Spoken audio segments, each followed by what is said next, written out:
Did you even notice? There's been a slight change over here on my channel, and if you blink, you might have missed it. Hi, I'm Jess, the artist behind the Loopy Lefty studio. And if you're new here, that doesn't mean anything.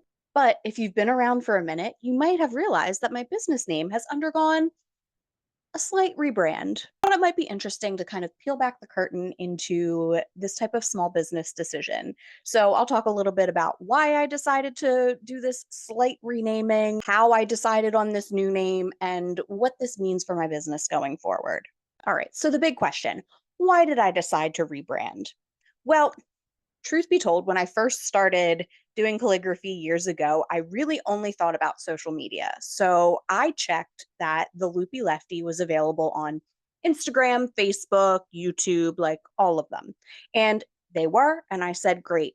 It wasn't until I really wanted to pivot into selling my work that I started getting that little nudge that maybe it's time to change your name because the loopylefty.com is an already existing website for an Etsy shop that's got really cute crochet beanies. And I'm assuming they're left-handed as well. So if you're in the market for like a really nice handmade beanie like that, definitely look them up. Their shop has great reviews. As I started doing more and more craft shows and having more and more repeat customers, I started noticing the same thing over and over. People would try to search for me online and couldn't find me. And I suspect it's because my Instagram handles, my Etsy shop name, and my website were all different. On all my socials, I was at the Loopy Lefty, but on Etsy, I was Loopy Lefty. And then I just used the Square domain, theloopylefty.square.site, which is a mouthful. I know. I just wasn't ready to bite the bullet and pay for a full domain yet.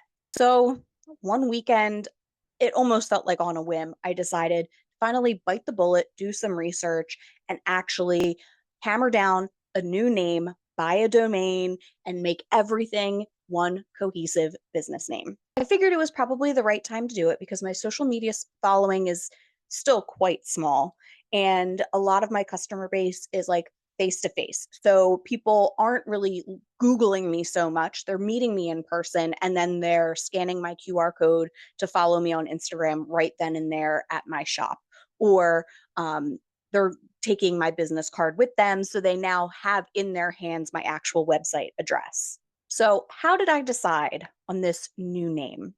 Well, I knew that I had a little bit of recognition already as the Loopy Lefty, at least locally as far as my craft shows go. I've had people mention time and time again that when they saw my name on the lineup of vendors, they were excited to see me again. So obviously, they recognized the business name as the Loopy Lefty. So I knew that I didn't want to drastically change it, and I also didn't want to make it like super long and impossible to remember.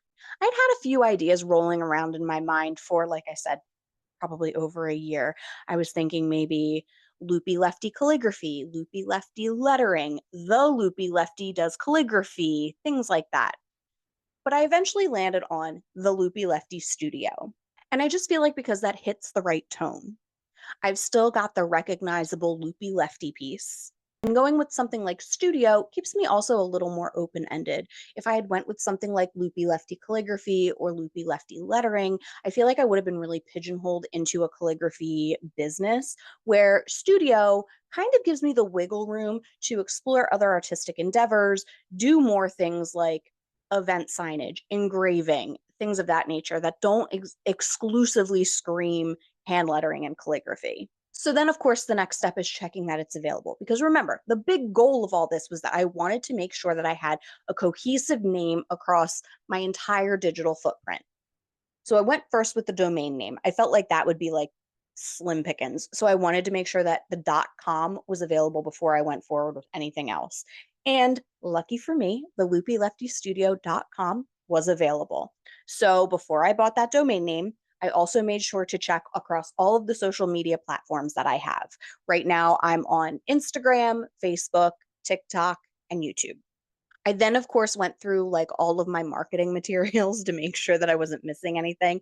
And I did almost miss my email address. So I had to make sure that I could do at Gmail at the Loopy Lefty Studio. So fortunately, that name was available across all of those platforms and avenues. So I went ahead, I bought the domain name, and I changed all my handles and my email address the same day. So that way nothing could possibly get taken before I officially make it official. So, what exactly does this mean for my business? Hopefully, nothing major is really going to change, other than it'll just be easier for people to find me.